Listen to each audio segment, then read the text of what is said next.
Okay. Good morning, everybody. Welcome back to the program of Dhamma for Life from the page of Dhamma, Washington, USA, and also a page of Wat Putta Panya Nataram, Vancouver, Canada. And welcome everybody in Thailand. Welcome everybody from any corner of the world. And thank you, Prajaan Tawachai, for giving me opportunity to work on this program and let me connect and reconnect to the world of Dhamma. Today we will discuss about something that really cause of the world suffering, making the world having the problem and so on. That is called grasping and clinging, or what we call attachment. There is only English word that fit to the Pali word upadana. Well, when we talk of the grasping mind and the clinging mind, I would like to start with how can we get away and become completely independent from things. This seems to be a really difficult question to me, to everybody, to the world, all of which are transient, unsatisfactory, and devoid of selfhood. That's a true nature of. It's a true nature, has become a law of the nature. The answer is that we have to find out what it is the cause of our desiring those things and clinging to them. A knowledge or knowing that cause we can be in a position to eliminate the clinging completely. The Buddhists recognize four different kinds of clinging or attachment that I would like to bring into this discussion. The first one is called the sensual attachment, or in Pali termed as kamupadana. Is clinging to the attractive and desirable sense objects.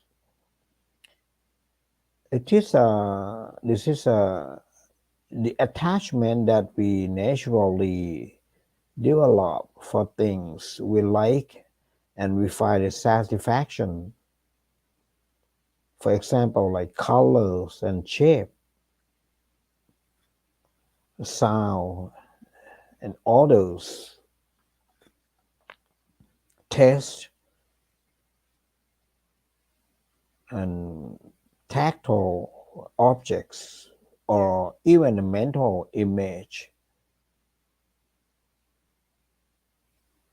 Object in the past, present, or even in the future that arise in the mind and either correspond to the material objects in the world outside or within the body, or just imagination. It seems to be that we instinctively find pleasure, enchantment, delight in these six kinds of sense objects that include delight and enchantment in the mind perceiving them. See, as soon as we born, we all come to know. After we were born, we all come to know about the taste of this six sense object, and we always cling to them, and as the time goes by, we become more and more firmly attached to them. The ordinary people are incapable of withdrawing from them.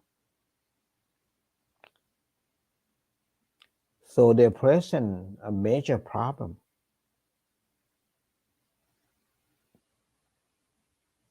It's always, that has present all the greater and greater problem in the world.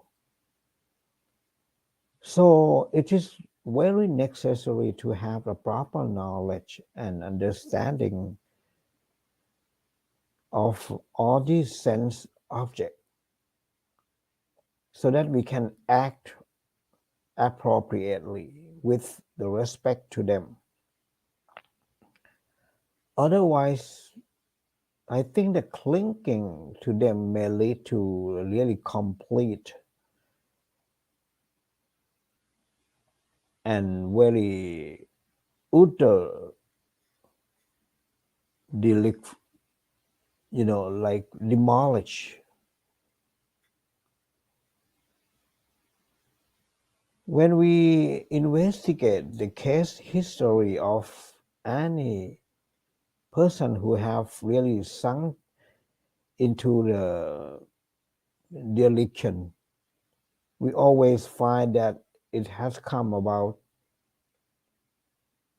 through his clinging fast to some desirable sense object.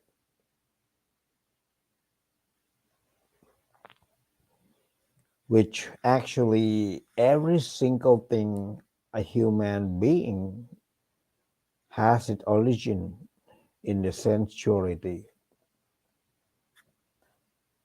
Whether we love, we become angry, hated, and feel envious, murder, or even commit suicide.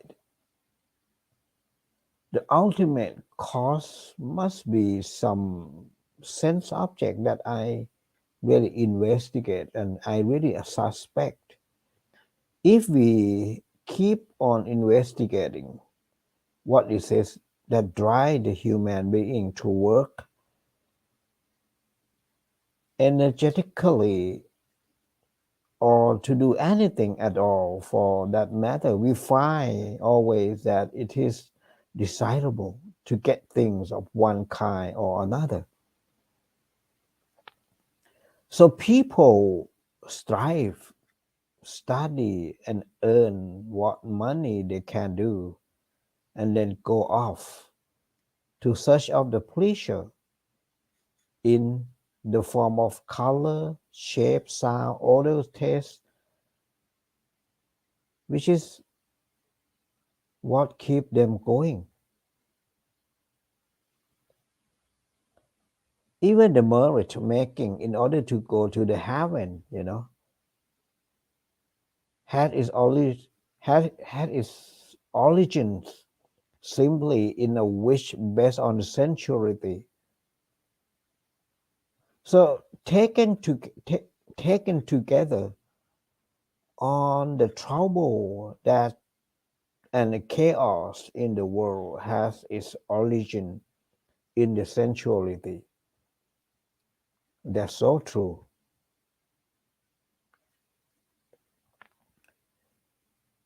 So imagine the danger of the sensuality lies in the power of sensual attachment. And for this reason, the Buddha recognized the clinging to sensuality as the primary forms of attachment. It is a real world problem. Whatever the world is to be completely destroyed or whatever it is to happen, it seems to be bound to depend on a very sensual clinging.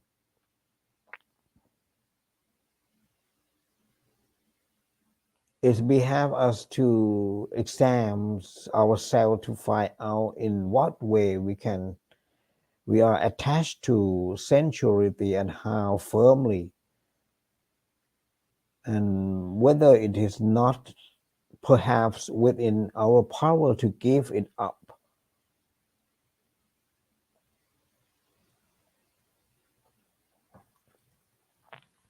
So that's always come into my mind. When we speak in the word term attachment to the sensuality, it's a really good thing. It conduces to a family, loved one, to diligence and energy in the search for the wealth and fame and so on. But if we look at from the spiritual point of view, it seems to be the really secret entrance for a suffering and a torment. The spirituality speaking, which is attachment to the sensuality. It is something to be kept under control, and it's all suffering to be eliminated. Sensual attachment has to be done away completely.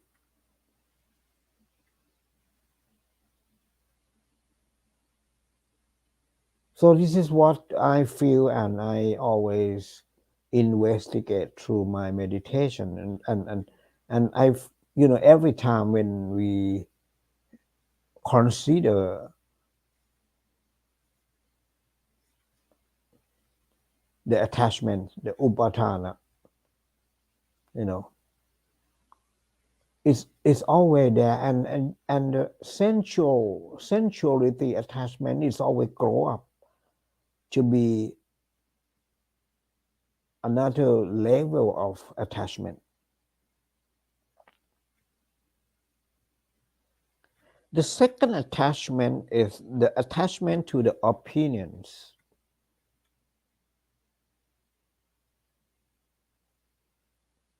which is we call in Pali Titupatana.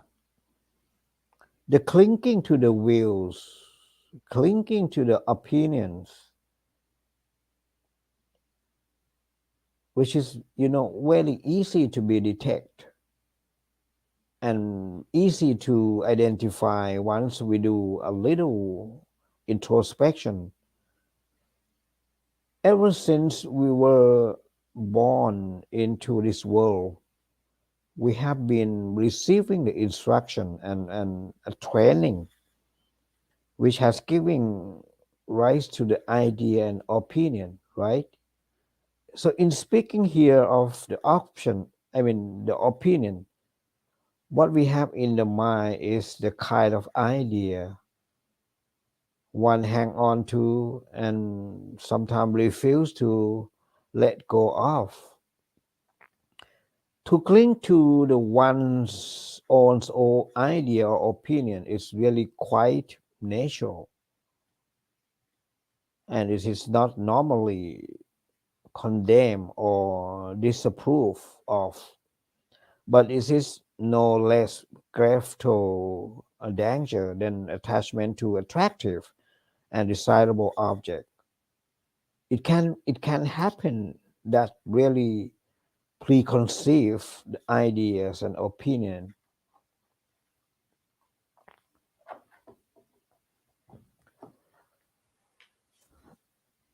into which we actually have always clung obstinately and come to be really destroyed. And I think for this reason, it is very necessary that we continually amend our views, making them progressively more correct, better, higher, or even changing the false views into the view that are close and closer to the truth, and ultimately into the kinds of the view that it really incorporates for the Four Noble Truth. That is the highest will in the Buddhism, and it is a solution for the one who having a clinging to ideas and opinion.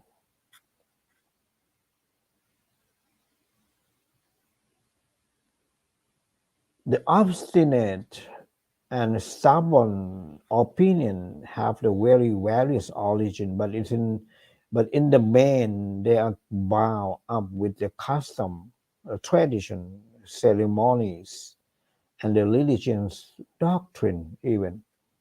The stubborn personal conviction are not matter of great importance. They are all far less numerous than the convictions that stemming from a long-held popular tradition and the ceremonies. The adherence to the will is based on the ignorance, actually, lacking a suitable knowledge. We develop our own personal will on things based on our own origin stability.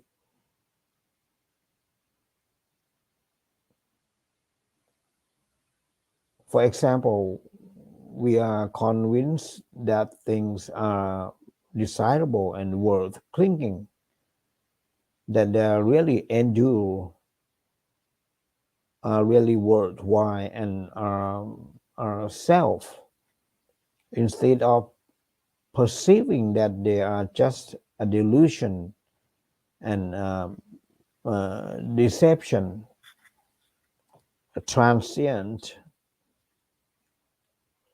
really worthless and devoid of the selfhood.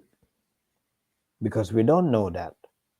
When we have come to have a certain idea about something, we naturally don't like to admit later on that we were mistaken, even though we may occasionally see that we are wrong.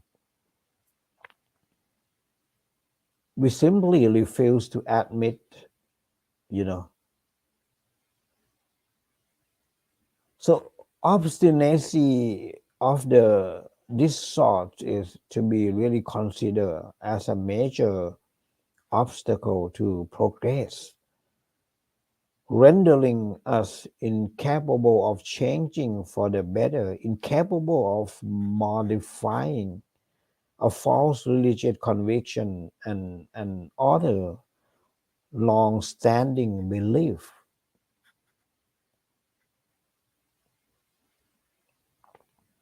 This is likely to be a problem for all people who hold to the native doctrines,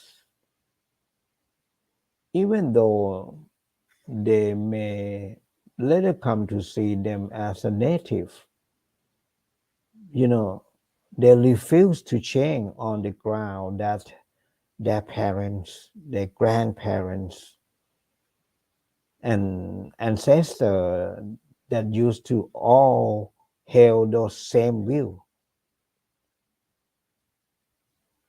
Or if they are not really interested in correcting and improving themselves, they may simply brush away any argument against their own idea with the remark that this is what they have always believed. For this very reason, attachment to opinion is to be really considered as a really dangerous defilement, a major danger which is we are to better up ourselves at all. We ought to make all effort to eliminate this.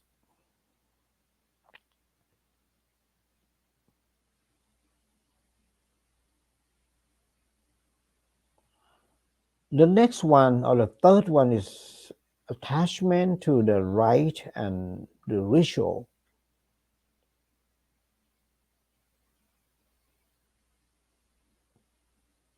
We call it sila patu patana.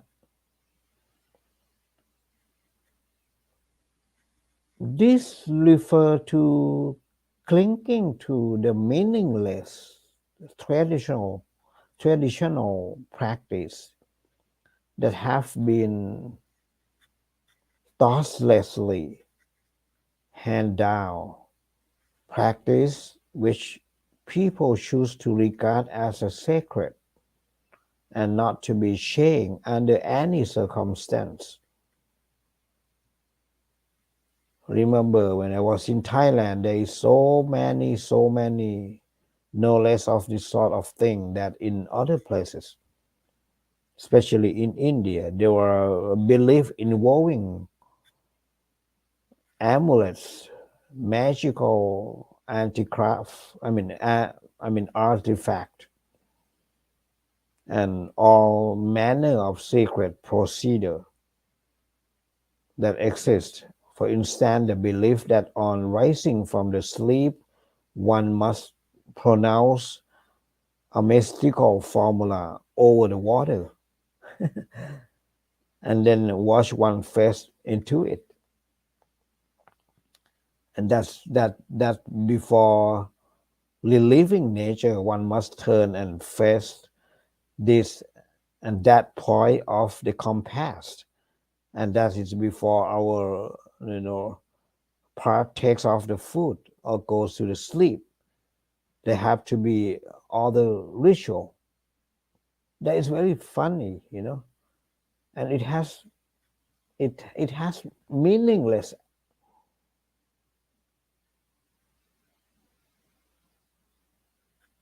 They are belief in the spirit and celestial being, in sacred tree, and all manners of the magical object.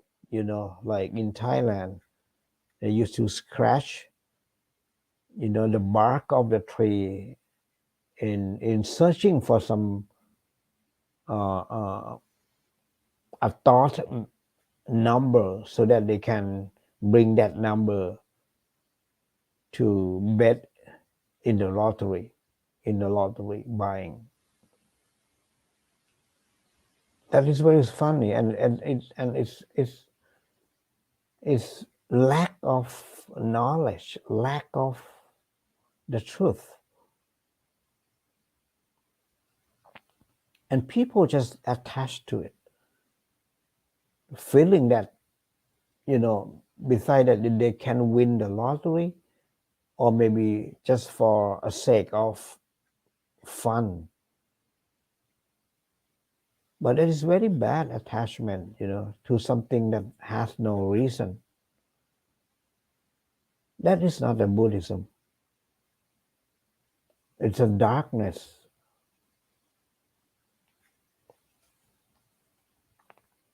So this sort of thing is really completely, irrational. People just don't think rationally. They're simply clinging to the established pattern they have always done in the way, and they just refuse to change. It's just like something really sticky that cannot be removed from the idea. And many people confessing to be a Buddhist that clinging to this belief.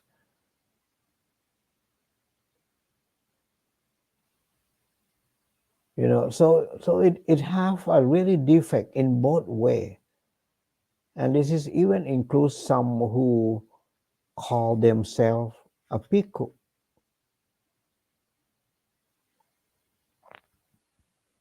a disciple of the Buddha. A religious doctrine based on belief in God, angel, and sacred object are particularly prone to this kind of view. There is no reason why we Buddhists should not be completely free of these sorts of things.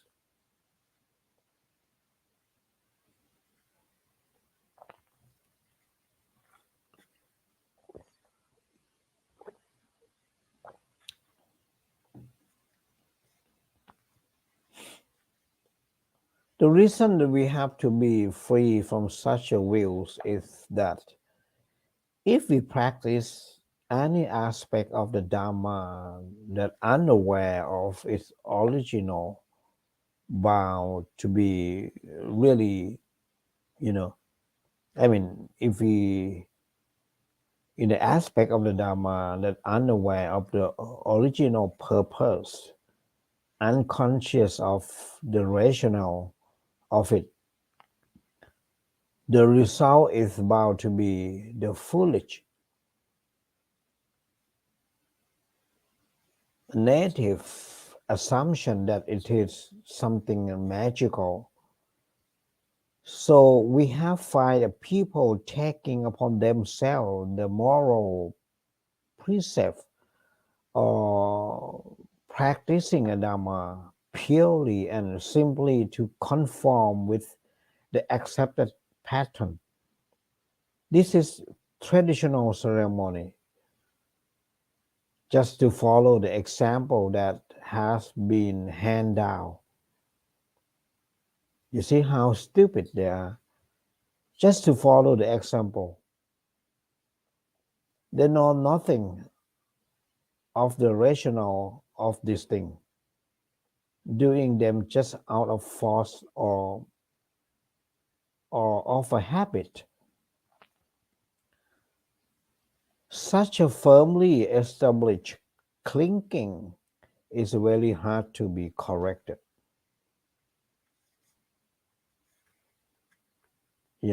And it's always come into the argument or even down to fighting among a different group of people of belief.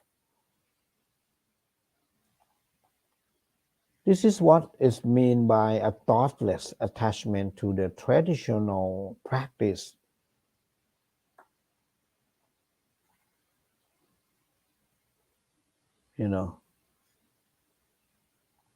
The insight meditation or the tranquility meditation as a practice nowadays is carried out without any knowledge of of the realm and reason, and the real objective of it is bound to be motivated by grasping and clinging. And I saw many master of the meditation that misdirecting their student in some kind of foolishness, and even the taking of the precept, like 5, 8, or 10, or however many, it's done in some belief that one will thereby become a magical, supernatural, the holy individual that possessing the psychic or some sort of extra or special power that become just a misdirected routine and motivated simply by attachment to the rite and ritual. I really myself have a really experience when I was in India.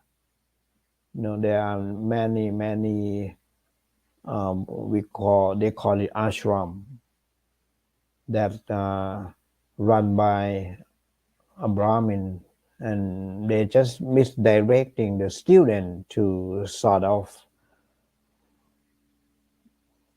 foolish.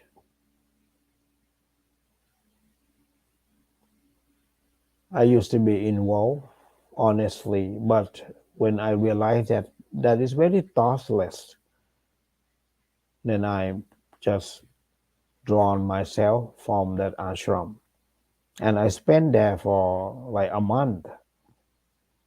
Then I very seriously be a student of the meditation, the Buddhist meditation ashram in India.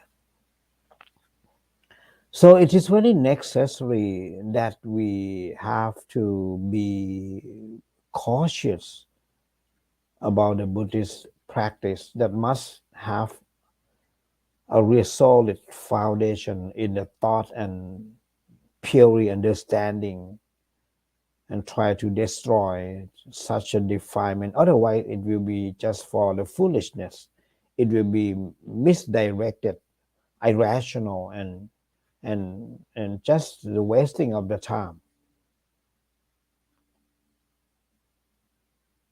It doesn't solve any problem. It creating more problem when come to the wrong understanding. The next one is which is the last attachment. It's an attachment to the idea of the self.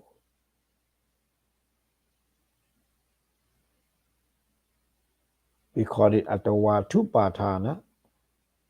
This kind of belief is a selfhood. Is something very important and also something very extremely well concealed.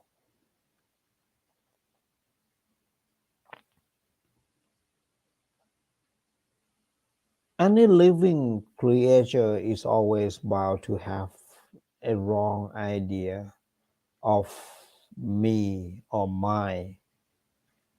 This is really the primary instinct of living things and is the basis of on other instinct. For example, the instinct to seek for the food to eat, the instinct to avoid the danger, the instinct to procreate, and many others that consist simply in the creature instinctive awareness of and belief it in all selfhood, convinced first of all of own selfhood, it will naturally decide to avoid the death, to search for the food, to nourish the body, to seek for the safety, to propagate the species. A belief in the selfhood is very universally present in all living things.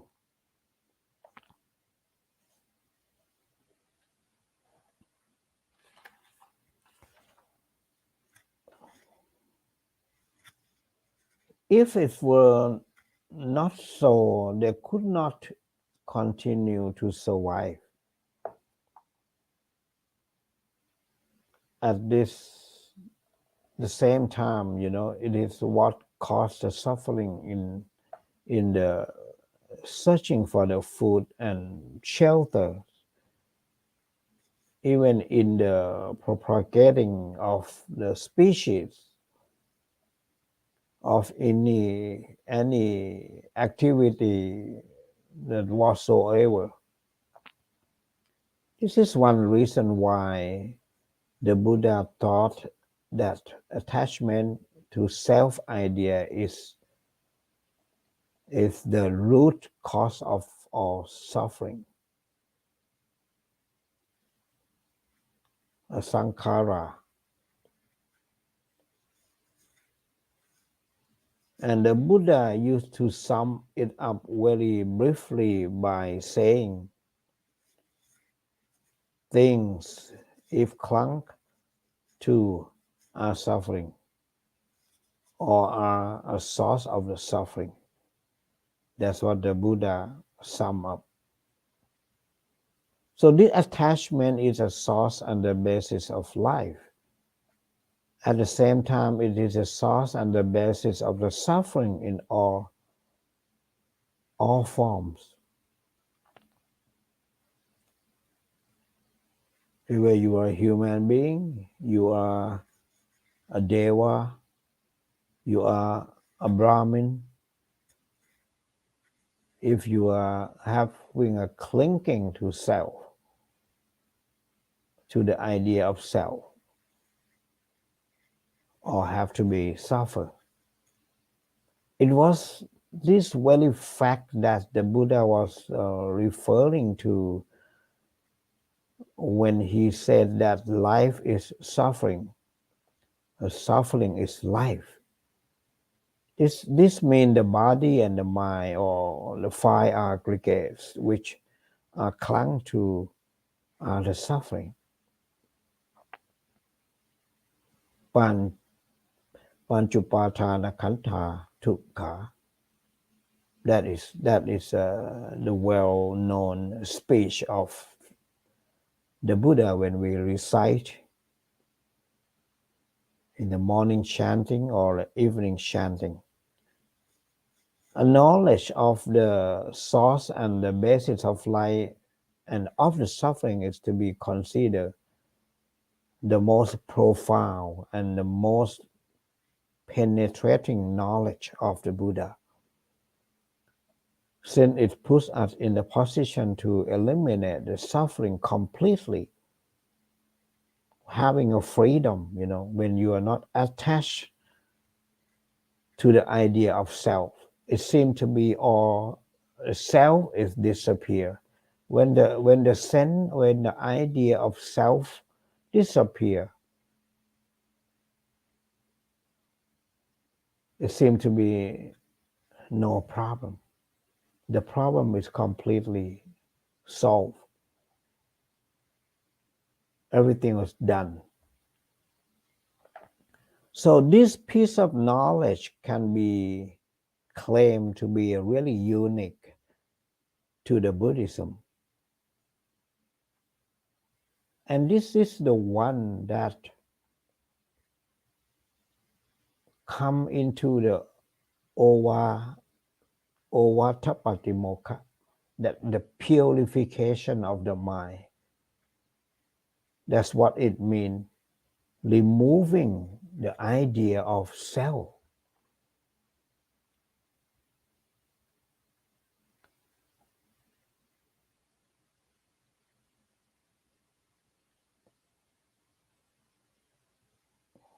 The Ovatapatimokkha ที่บอกว่า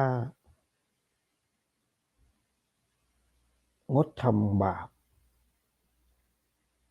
ทำแต่ความดี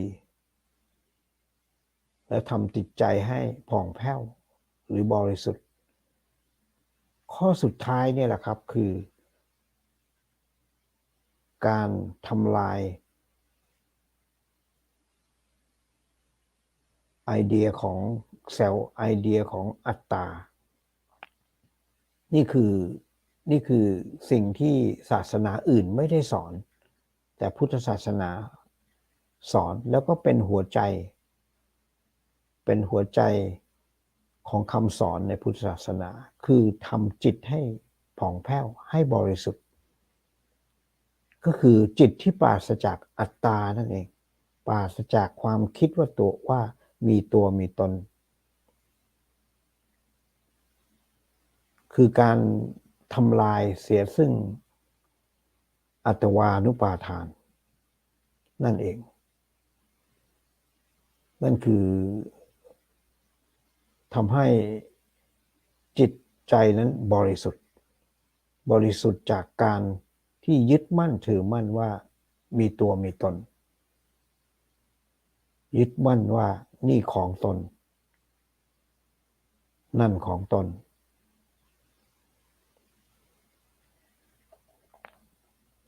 So the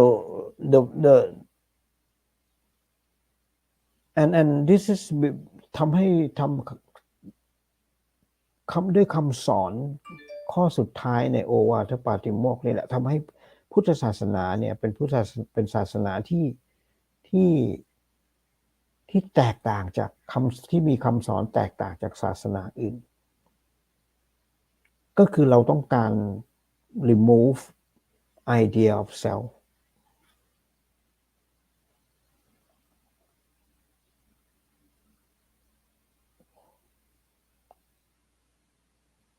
The very effective way of dealing with attachment is to recognize it whenever it is in the present.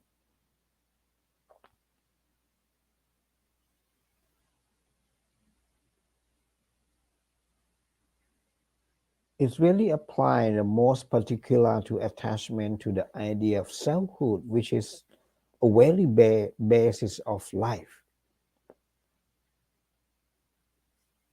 และนี่แหละครับคือต้นเหตุครับคือต้นเหตุของความวุ่นวายต้นเหตุของความทุกข์ทั้งมวลเลยครับก็คือ idea of self ซึ่งแน่นอนครับมันเป็น instinctive มันเป็นสัญชาตญาณมันก็ต้องยากมันย่อมยากครับทุกสิ่งมีชีวิตมีสิ่งนี้มีความรู้สึกว่ามีตัวมีตนเป็นความรู้ผิดที่ติดตัวมาเมื่อครั้งที่เราเกิดมันติดตัวมาเองเลยครับมันถึงได้ยากนะครับลองจินตนาการครับเราเกิดมากี่ปีอย่างผมนี่50 กว่าแล้วก็แสดงว่าผมมีอินสติ้งมีความรู้สึกว่ามีตัวมีตนมา50 ปีแล้วครับมันยากไหมครับที่จะทำลายมันยากครับแต่เรามีครับเรามีตัวอย่างบุคคลที่ทำได้ we have an example people that used to solve the problem used to win over this problem like Buddha and all of his disciples which they are all human beings like us เรามีตัวอย่างของบุคคลที่ทำลายสัญชาตญาณตัวตนมาแล้วครับนับไม่ถ้วนนับตั้งแต่พระพุทธเจ้าและบรรดาอัครสาวกบรรดาอริยสาวกของพระองค์ซึ่งท่านเหล่านั้นก็เป็นมนุษย์ปุถุชนคล้ายๆเรามาก่อนเหมือนเรามาก่อน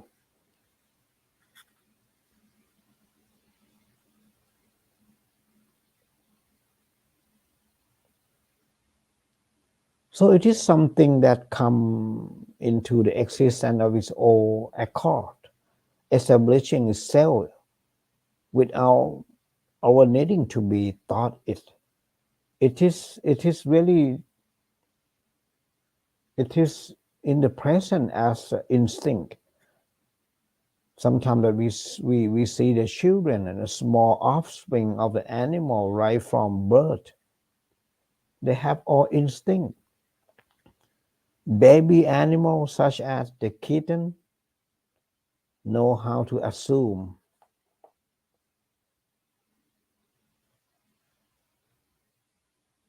and a defensive attitude, as we can see when we're trying to approach them, they have their own defensive attitude like an animal. You see, nobody taught them, but they have their own capability to defense or offense. There is always something, the self is present in the mind,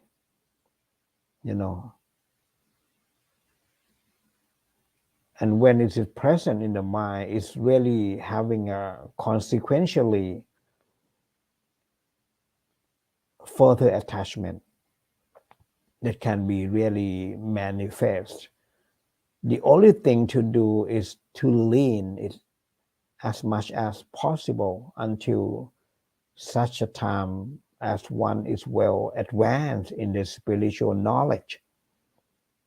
In other words, to employ the Buddhist principle until this instinct has been overcome or completely eliminated. As long as one is still an ordinary person, a worldling, this instinct remains unconquered. Only the highest of the Arahants has succeeded in defeating it. We must recognize it first. This as a matter of no small importance. It is a major problem, which is common to all living creatures. if we are to be real Buddhists, we are to derive the full benefit from the Buddha teaching. It is up to us, to set about overcoming this misconception or not. The suffering to which we are subject will diminish accordingly.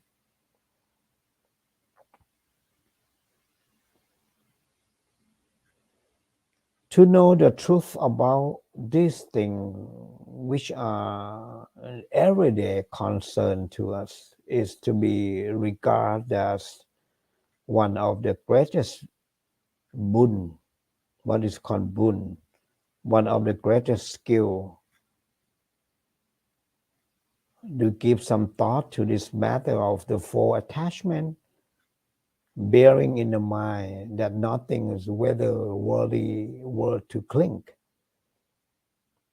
that by nature of things nothing is really worth to getting or being, that we are completely enslaved by things very simple as a result of these four kinds of attachment.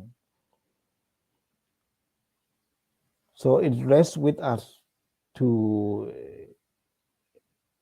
examine those and become a thoroughly family with the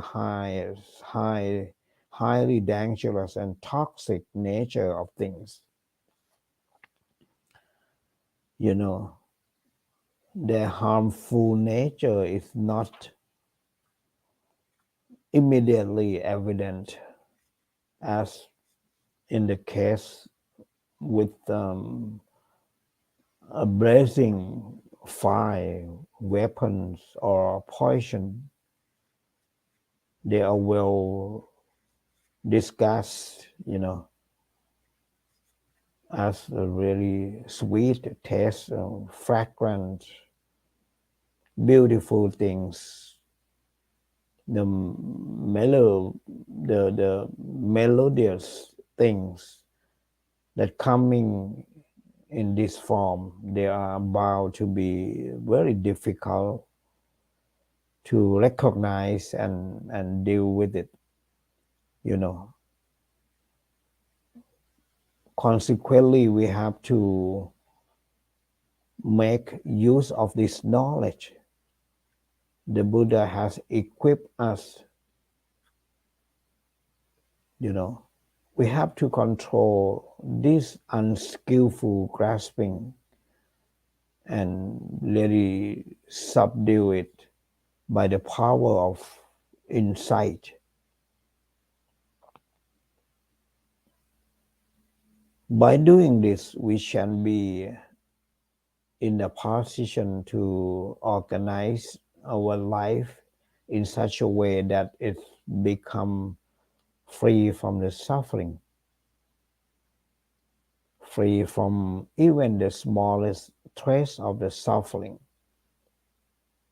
Why? Because we remove the attachment. We shall be capable of working and living peacefully in the world of being, and undefiled, and finally enlightened and tranquil. So if I can sum up these four form attachment are the only problem that the Buddhists or the people who wish to know about the Buddhism have to understand. The objective of the living a holy life, or what we call it, Brahmacharya or Brahmacharya in the Buddhism, is to enable the mind to give up unskillful grasping. So you can find this teaching in every discourse in the text, which treat of attainment of the arahantship. The expression use is the mind free from attachment. You see the quote. And that is the ultimate.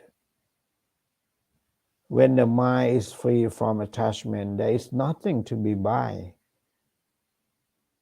and make it a slave of the world.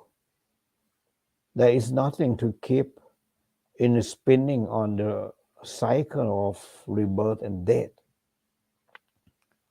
So the whole process of birth and death come to stop, or rather become world transcending, free from the world. The giving up of the unskillful clinging is then the key to the Buddhist practice.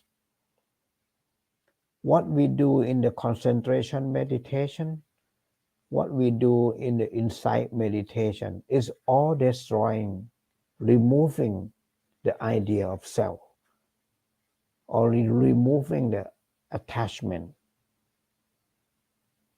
And that is about the upadana or attachment in the Buddhism today. I wish my talk will benefit or deliver some knowledge, pure knowledge of the Buddhism to all of us. And thank you for watching this program. Thank you, Prajaan Tawachai. Thank you, everyone, again, for watching this program and joining some activities. We wish you all happy, wealthy, and be safe.